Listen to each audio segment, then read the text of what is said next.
Hey, you ever get a hard-on so big the arresting officer lets you go?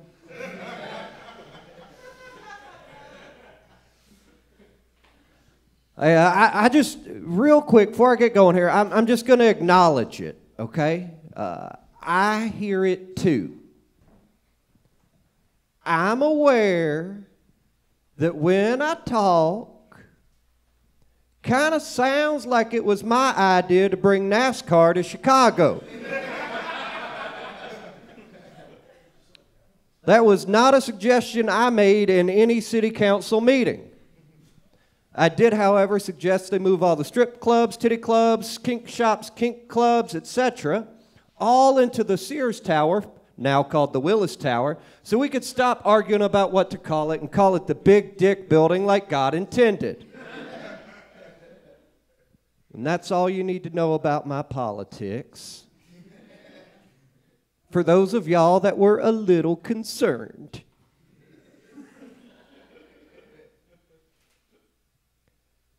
As a communist,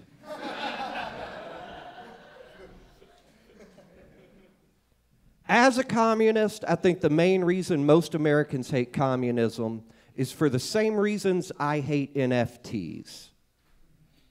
I don't know what they are. I do know I don't like the person that's explaining it to me. An NFT, bro, it means non-fungible token, bro. It's like a Bitcoin if it fucked a meme. Thank you for that explanation, Mr. YouTube comment man. I, a man who recently had an acoustic guitar financed,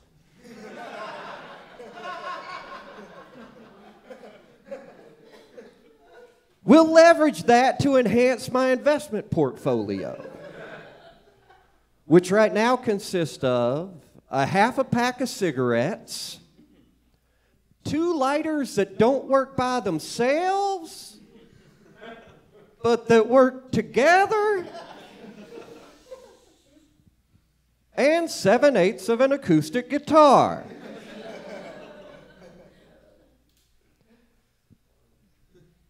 Yeah, the so-called investor class, the rich people, their financial advice never works out for people like me, you know? I had a conversation with my boss recently. I said, "Boss, I need a raise. I can't afford rent with what you're paying me."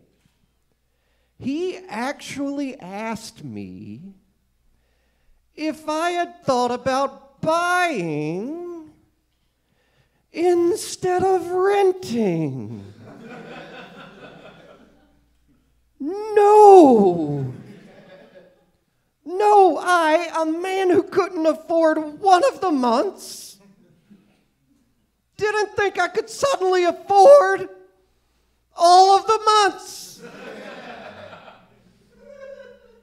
Well, that's your problem, bro. You don't have a plan. You just got to work hard and grind and have a plan. You know, have a plan. That's how I paid off my house at 28. Oh, you paid off your house at 28? Your house is paid off? Cool. I've got a new plan. If I get evicted, I'm just going to kill you and move into your place. Also, me and the guys were talking, comparing paychecks, and we're thinking maybe you didn't pay your house off at 28. Maybe we paid your house off at 28. And it's now a group effort move-in. So that's all you need to know about my politics. I have anxiety. Anybody else here? Anxiety? Yeah. Yeah. Cool. Well, then shut up. You should be very anxious to shout that in a room full of people who are being vulnerable. A little bit of fear might help you. Do people believe y'all about your anxiety? People don't believe me about my anxiety. Drives me insane. Oh, really? What are you anxious about? What are you so anxious about? I don't know. We wake up to an alarm.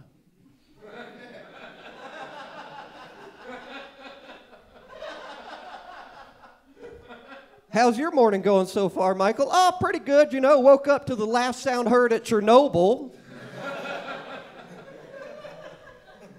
Was still a little drowsy. Luckily, the sound of a woman screaming, "My baby, my They got me here to work on time. I also recently found out I'm neurodivergent. Took me 37 years to figure that out. Took y'all, I don't know, 30 seconds. I got a new ADHD hobby. That hobby is shaking my head no at uniformed police officers. Yeah, I enjoy that. My brother's actually a cop back home in Alabama. And I know, depending on who you are, that sentence can make the room feel weird.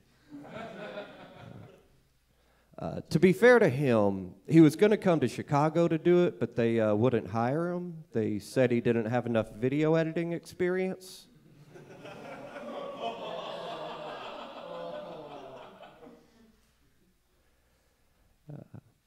I've been on a relationship journey. At first, I was monogamous, where you date just one person. And then I was polyamorous, where you date multiple people. And then there's this cool Gen Z word for what I was for a while there, lonely. Deeply lonely.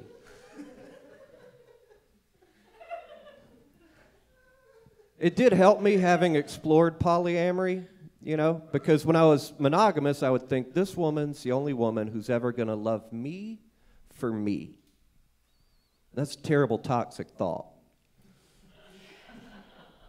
But now, having been polyamorous for a while, I know that I have many of the qualities that women look for in a second option.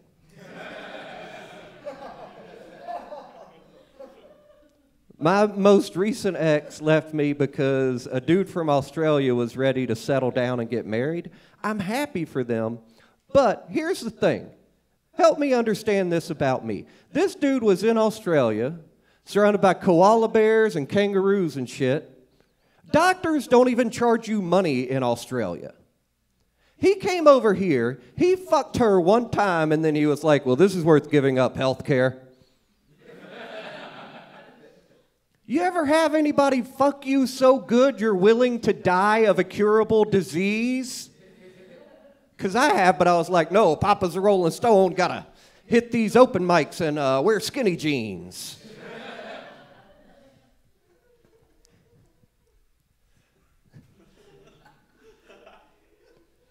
Hey, you ever come so hard you're worried you got your upstairs neighbor pregnant?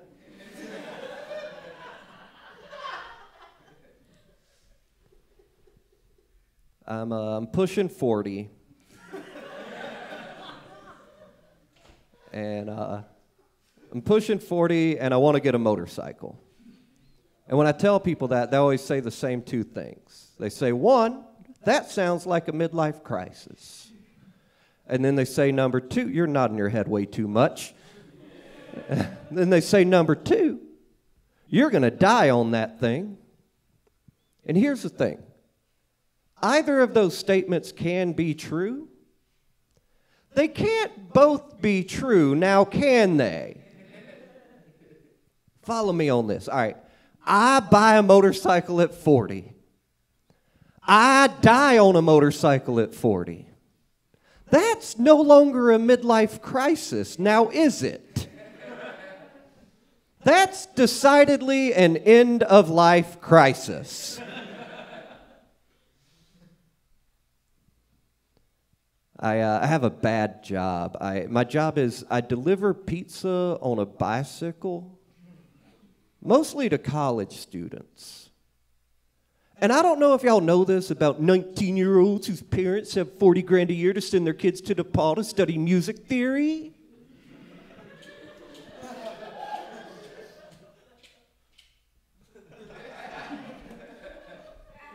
But when they see a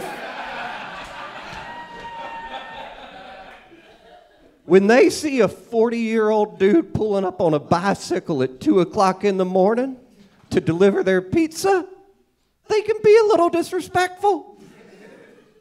But that's all right. Y'all know what I always do? I just ask them what they're studying. Then no matter what, I tell them I studied the same thing. You haven't lived till you fucked up a 19-year-old's life with one lie. All right. Hey, that's my time. I got to go home and listen to Freebird while I cut myself for a bit. Thanks so much.